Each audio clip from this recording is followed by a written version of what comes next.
273 is the next one that I have here. Is that right? What? Yeah. Right. What did the sign over Jesus' head say? Matthew, Mark, Luke, and John all record it, and this is quite interesting because you can kind of brush it off as what did the sign over his head say? This is Jesus, King of the Jews, or King of the Jews, or this is the King of the Jews, or Jesus Nazareth, King of the Jews. Those are all the different ones from Matthew, Mark, Luke, and John. Yeah, so the question here you'd ask is which sign, right?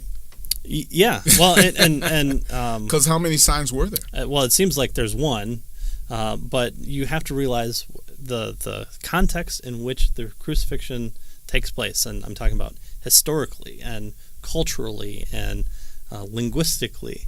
And here we have a Jewish people who are on this cross-sectional street. The people being hung are against the Roman Empire, or that should be what the case of this public crucifixion is, because if the thieves were just normal thieves, they'd have their punishment and they'd probably go. Right. But it seems like these thieves are thieves who steal against the Roman occupation and for the purposes of rebellion, which Pontius Pilate was definitely concerned about at this time in this place. Yeah, and so wanting to make a impact on people. So you have this being done in a Jewish setting, and also you have a Roman edict carrying it out. But then you also have kind of a worldwide language, which, I mean, this kind of shows you just how important this time and this place was for Christ to come. If you think like, well, why did Jesus wait until this time?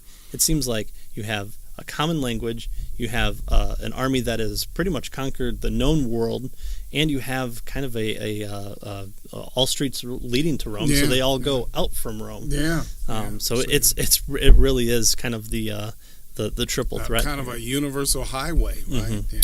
So in order to communicate with the Jews, the random person on the street walking to and from Jerusalem, and also just the Romans themselves, you probably have it in 3 different languages: the Greek, the Hebrew, and the Latin. Mm-hmm. And so there's probably one sign with these 3 types of languages on it, and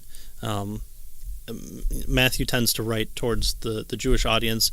John tends to write towards a Greek setting, and Luke tends to write both to a Greek and Latin or Roman audience as well. And it's Mark who's the one that kind of gives the parts that are common between the 3. So we see that it doesn't have to be super specific in that, but each author gives probably a section of the sign. So if you read John, I think it's 19:20 is what he refers to right after the.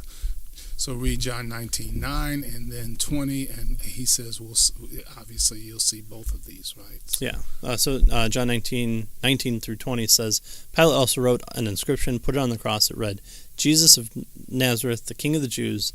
Many of the Jews read the inscription, for the place where Jesus was crucified was near the city, and it was written in Aramaic, in Latin, and in Greek. So there it is. So which sign or which inscription, you might ask, right? Well, it depends on what language, which one of the languages that you were referring to. And so it seems like here that depending on the language you were referring to, there was a slight variation in terms of how it was expressed, right? The meaning is the same. It was expressed slightly different in each of the languages. Right. But there is a reason why it was written in those types of languages, too. Yeah. So.